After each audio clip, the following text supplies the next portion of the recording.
పాడి పంటలు పుష్కలముగా ఉన్న రేపల్లెలో సంతృప్తిగా గడ్డి మేసి సమృద్ధిగా పాలు ఇచ్చే లేత ఆవులు మందలు మందలుగా ఉన్న గోపకులములో ధర్మాధర్మ విచక్షణతో నీతి నియమములతో దోషరహిత సమాజమును నిర్మించుకున్న గొప్ప గోకులములో ఆరోగ్యవంతులై ధీరులై శూరులై కంసుడి రాజ్యమునకు వెళ్ళి ఎదిరించి చంపిన బలరామకృష్ణుడి వలె శత్రువుల పైకి వెళ్ళి ఎదిరించి చంపగలిగే గొప్ప శక్తి సామర్థ్యములు కలిగి ఉన్న గోపాలురు ఉండే గొప్ప గోకులములో పాము కుబుసము వంటి సుతిమెత్తటి శరీరముతో పురివిప్పి నాట్యమాడే నెమలి కాంతులతో మెరిసిపోయే ఓ బంగారపు బొమ్మ, నీ బంధువులు స్నేహితులు అందరము కలిసి వచ్చి నిన్ను పిలుస్తూ నీ వాకిలి ముందు నిలిచిని ఉన్నాము.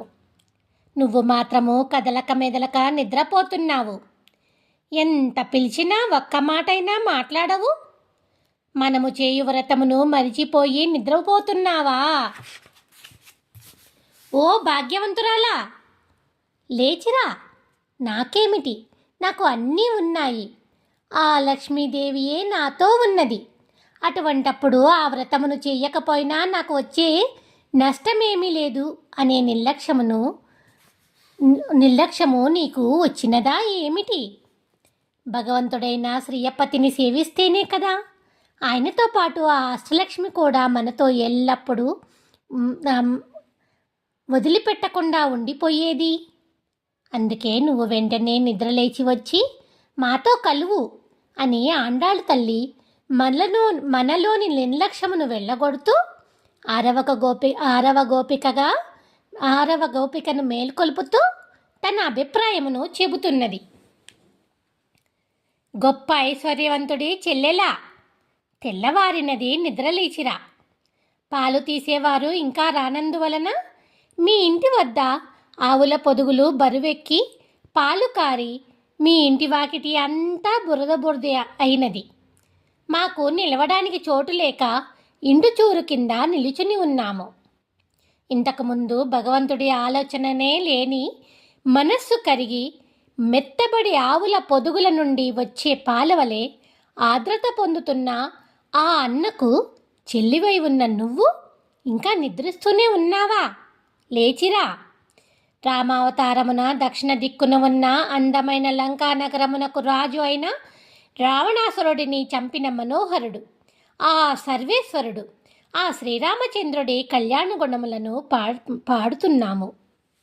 ఆ పాటలు విని భగవంతుడిపై ఆసక్తి లేనివారు కూడా ఆ భగవంతుడే సమస్తము అనే విధముగా మారిపోతున్నారు. కానీ నువ్వు మాత్రము నిద్రపోతూనే ఉన్నావు.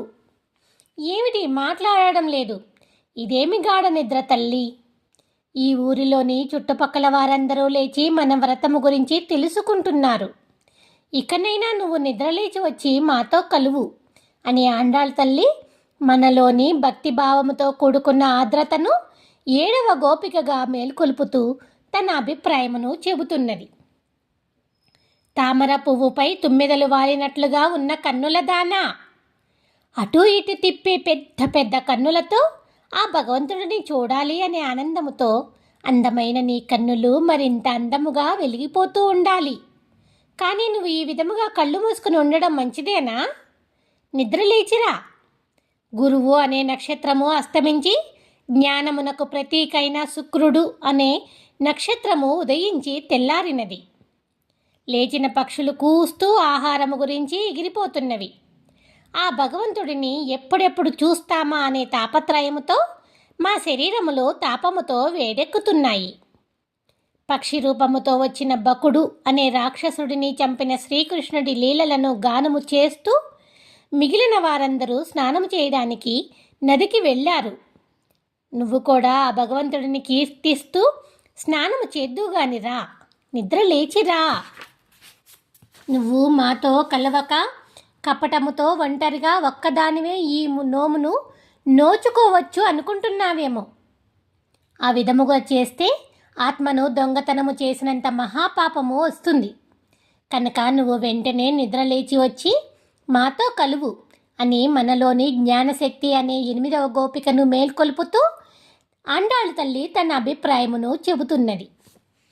పరిపూర్ణమైన వ్యక్తిత్వంతో విలసిల్లేదానా, తెల్లవారడంతో మీ తోటలో ఉన్న దిగుడు బావిలో రాత్రిపూట వికసించిన నల్ల కలువలు ముడుచుకొని పోగా ఉదయమున వికసించే ఎర్రని కలువలు విచ్చుకున్నవి. దేవాలయములలోని దేవతామూర్తులను మేల్కొల్పి అర్చన చెయ్యాలి అని ఇటుకపొడి రంగు కాషాయ వస్త్రములను ధరించి ఆలయ అర్చకులు ఆలయ తలుపుల తాళపు చెవిని పట్టుకొని పోతున్నారు. మాటలు బాగా నేర్చినదానా, సిగ్గులేదా? అందరికన్నా ముందే లేచి మా అందరినీ నిద్రలేపుతావు అని చెప్పి ఇంకా నువ్వు నిద్ర లేవలేదా? నిద్ర లేచిరా తల్లి. తెల్లగా మెరిసే శంఖము, వెలిగే చక్రమును అందమైన చేతులలో ధరించిన సర్వేశ్వరుడిని, విశాలమైన పద్మనేత్రుడు ఆ శ్రీకృష్ణుడిని సేవించి కీర్తిద్దాము. ఇకనైనా నువ్వు లేచి వచ్చి మాతో కలువు అని అంటూ మనలోని పరిపూర్ణమైన వ్యక్తిత్వమును మనకు తెలియచేస్తూ ఆండాళ్ళ తల్లి 9వ గోపికను మేల్కొలుపుతూ తన అభిప్రాయమును చెబుతున్నది. ఓహో, పడుచదనపు లేత చిల్లకల మొలక, ఇంకా నిద్రపోతున్నావా? లేచిరా. తమ అహంకారమును తొలగించుకుని భగవంతుడిపై ఆసక్తితో పరిపూర్ణులై అందరూ వచ్చి ఉన్నారు. ఆ భగవంతుడికి ఇష్టమైన అన్నిటిలోనూ సమర్థురాలివై ఉన్న నువ్వు నీ చితరపు మాటల పాటలతో ఆ భగవంతుడిని కీర్తిస్తూ మా ముందు ఉంటావు అని అనుకుంటే ఇంకా నువ్వు నిద్రనే లేవలేదు. తొందరగా లేచిరా. అందరూ వచ్చారో లేదో చూసుకొని కువలయ పీడనము అనే మదమెక్కిన ఏనుగును చంపిన శ్రీకృష్ణుడిని, ఆ మాయాలోలుడిని కీర్తిస్తూ వ్రతమును చేసే ప్రధాన ఆలయమునకు వెళ్ళవలెను. భగవంతుడి విషయంను రుచి చూసిన వారు ఎదుటివారు చిన్నవారా, పెద్దవారా, గొప్పవారా లేక పేదవారా అనే తారతమ్యములను చూడక అందరినీ ఒకే విధముగా గౌరవిస్తారు అని అంటూ ఆండాళ్ళ తల్లి 10వ గోపికను నిద్ర నుండి మేల్కొల్పుతూ తన అభిప్రాయమును చెబుతున్నది.